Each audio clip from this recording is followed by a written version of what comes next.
na makatutulong ang stimulus package para maiahon ang ekonomiya. I don't think our plans are doomed to fail. We remain cautiously hopeful that we can continue to insulate the Philippines from the full frontal assault that much of the world is experiencing. Teresa Andrada, The Evening News. Ang hirap din kasi itong stimulus package na sinasabi a year before the elections eh. Parang ang daling magtago behind the stimulus package na usong-uso ngayon sa buong mundo. Lalo Diba? sa Amerika. No? Pero clear lang natin sa ating mga manonood kung ano itong stimulus package na sinasabi ng pamahalaan kasi malabo pa kung saan kukunin yung pera, kung magkano yung gagastusin. Ang pinaka-total na is more than 300 billion pesos. No? 100 billion pesos dito para sa infra projects nga ng ating pamahalaan, 32 billion para sa aumento sa sahod ng mga government officials and government workers, at 7.5 billion para sa cash grant sa ating mga kababayang masanga o mga urban poor. Ang sinasabi ni Presidente sa soundbite na ginamit ni Teresa kanina ay hindi daw ito papalpak. Pero maski yung kanyang isa sa mga advisor niya na si Joey Salcedo nagsabi na kanina na it's doomed to fail daw. So, yun. Bakit? Ang Ganun ang sinabi ni Joey Salcedo. Tsaka basically, maraming tumataas ang kilay. Like what you said, election period, marami dyan yung 10%. But what we should really do or copy is what Barack Obama just did.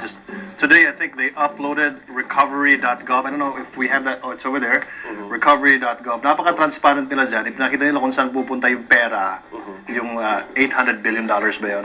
So, hindi natin alam kung ano talagang ibig sabihin ni Joey Salcedo. Pero yun na nga, kasi yung duda ng marami, baka kung saan lang gamitin. So, mas maganda na nga yung suggestion mo, Martin, na sana magkaroon ng ganyan transparency na nakikita ng mga mamamaya kung saan ba talaga napupunta yung pera. Lalo na yung mga past experiences tayo, lalo na sa mga fertilizer fund na yan, na hindi pala nagamit for actual fertilizing ng mga pananim, no? And we recommend it to the tenors. Check recovery.gov. You will learn so many things there, how they do it, how they showed everything. So, meron silang timeline. Okay, by March, Kailangan ganito na.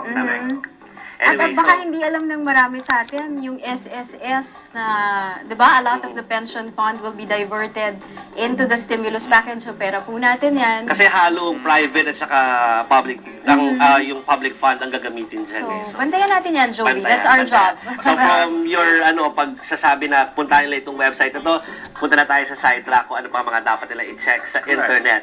Yahoo Music blogger Rob O'Connor listed his 10 most universally loved performers. Websites are ready for Numero 1 sa kanyang listahan ang The Beatles, pangalawa ang The Ramones, at nasa ikatlong pwesto lang ang King of Rock na si Elvis Presley.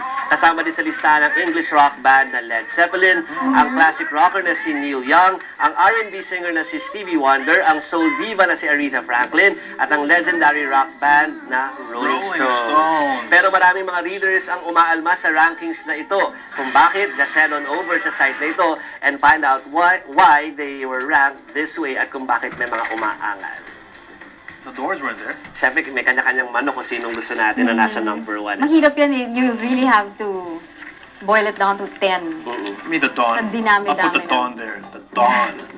Or Eraserheads. Pwede. So, para naman sa mga wow videos natin ngayong gabi, some of our viewers are asking us to feature more newscaster bloopers posted on YouTube. So, eto, pagbibigyan natin sila, Martin. Okay. Unahin natin ang lady anchor na ito from CNN.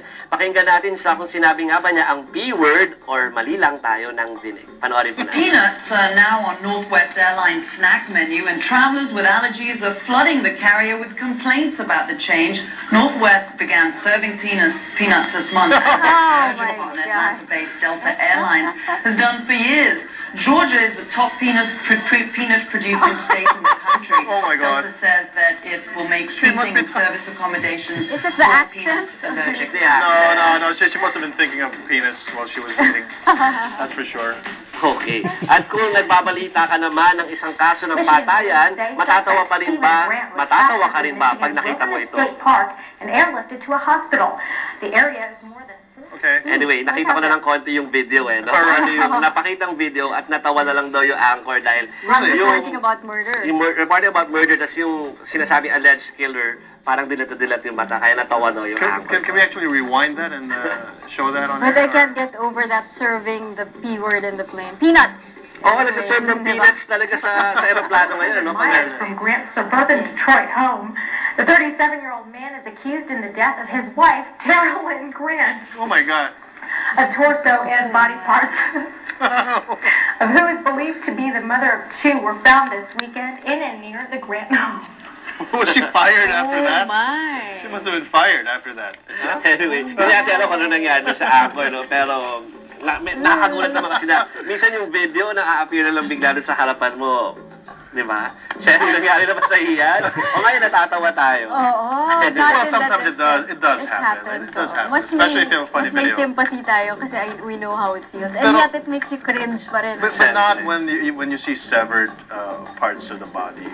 I think that's sick. Yung kasi mugshot yun eh. No? So, minsan talaga wala namang matinong mugshot eh, di ba? Yung mga suspect, parang walang matinong ganun. So, dapat ihanda mo na yung sarili mo na walang matinong ganun. That's correct. So, before we go, kagabi may mga natuwa tungkol sa usapin natin na pwedeng magkasundo ang aso at pusa. Sabi ko, madalas may ganyan eksena sa bakuran namin, pero Eto na hindi ba? ko pa rin nakukunan ng video ito Ah, na okay. Cherry. So, pero a good friend, Sherlyn Talaktak, was watching last night and she shares with us this video of Silim and Tala. Tignan po natin. Let's see. Oh, sweet nila, di ba? What's that cartoons na kalahati dog, kalahati cat? What's Oh, that? yeah. Cat dog. Oh, cat dog. That's right. Wow. No-brainer. Buti mo si like. Jackie. Alam niya. No-brainer. Cat Ang dog. sweet naman ng aso at pusang to. Hindi sila aso at pusa. Oo, Jovi, ha, yung utang mo, we have to see those cats Sana in your mahuli ko ang mga backyard. pusa sa bakuran namin ng mga aso na Oo, yung mga inampun mo. lalambingan.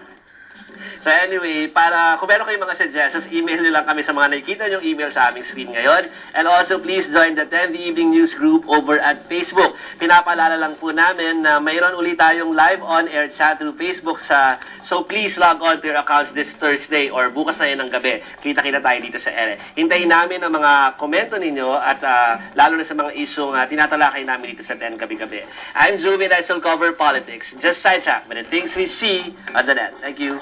Okay, thanks, many Jovi. things. Thanks, Jovi. Live chat tomorrow. Don't forget. Susunod sa ating countdown, Senador Gringo Onasan, pinaniniwala ang kasama sa grupong humihikayat kay Chief Justice Reynato Puno para tumakbo sa 2010 election. At ang pasaring ni FBR kay Pangulo Arroyo sa anibersaryo na EDSA People Power kanina. These and more. Pagbalik po namin.